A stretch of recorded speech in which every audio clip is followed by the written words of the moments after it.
Siapa duga jika Batu Putih yang merupakan nama sebuah kecamatan di wilayah Kabupaten Sumeneb, Madura, Jawa Timur pernah disinggahi sosok perempuan bersinar cemerlang wangi semerbak yang umumnya disebut wanita Nariswari. Kecamatan Batu Putih sendiri memiliki luas 113 km persegi, melingkupi 14 desa. Wilayah ini dapat ditempuh 44 menit dari Sumeneb kota atau berjarak 23 km ke arah timur laut. Wanita yang banyak melahirkan pemimpin di masanya itu tidak kurang dari 1 tahun lamanya berada di kawasan Batu Putih. Saat ini kawasan tersebut tampak sebuah bukit secara administrasi masuk wilayah Dusun Buras, Desa Batu Putih Jaya, Kecamatan Batu Putih. Tempat yang memiliki ketinggian 250 meter dari permukaan laut itu adalah lokasi keraton pertama Arya Wiraraja yang merupakan adipati pertama Keraton Sumeneb yang dilantik pada tanggal 31 Oktober 1269 Masehi.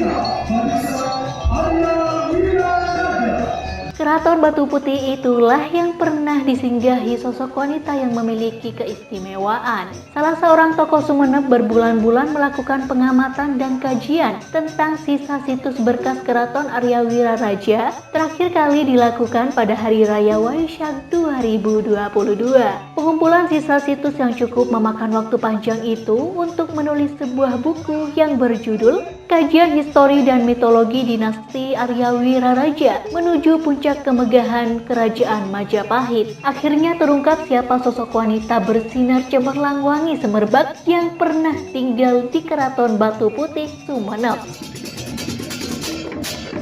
Sejarawan dan budayawan Sumeneb Tajul Arifin R menjelaskan, kedatangan wanita Nariswari itu bukan seorang diri, tapi dia ikut suaminya Dyah Wijaya yang bergelar Prabu Sanggrama Wijaya serta Rasaja Jayawardana. Dyah Wijaya datang berkunjung ke Keraton Batu Putih pada tahun 1292 Masehi atau 1 tahun sebelum Kerajaan Majapahit berdiri. Istri tercinta Dyah Wijaya itu bernama Tribuana Tunggadewi. Dyah Wijaya tidak lama di Keraton Batu Putih. Dia pergi bersama 10 pegawainya untuk mengabdi kepada Jaya Katuang yang sedang berkuasa di Daha. Hal ini dilakukan Dyah Wijaya atas saran dan strategi Arya Wiraraja. Dalam serat Pararaton dikenal dengan Perjanjian Songenap. Istrinya Tribuana Tunggadewi akhirnya tinggal di Batu Putih kisaran 1 tahun, yakni dari tahun 1292 sampai 1293 atau sampai Kerajaan Majapahit berdiri pada tahun 1293 Masehi. Dyah Wijaya sendiri merupakan putra dari Dyah Lembu Taal dan Tribuana Tunggadewi adalah putri dari Prabu Kertanegara, Raja Singasari terakhir dengan status istri tertua dari 4 istri Dyah Wijaya. Tajul yang merujuk pada prasasti Kuda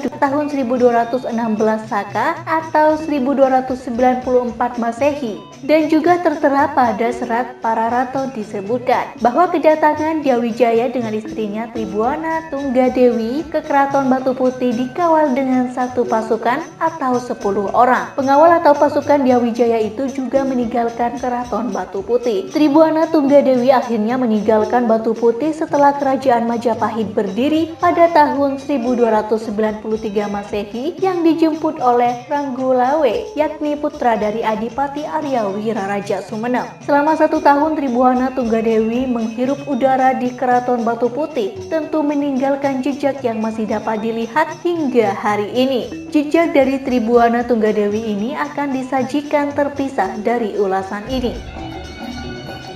Nur Fitriah, portal madura.com melaporkan.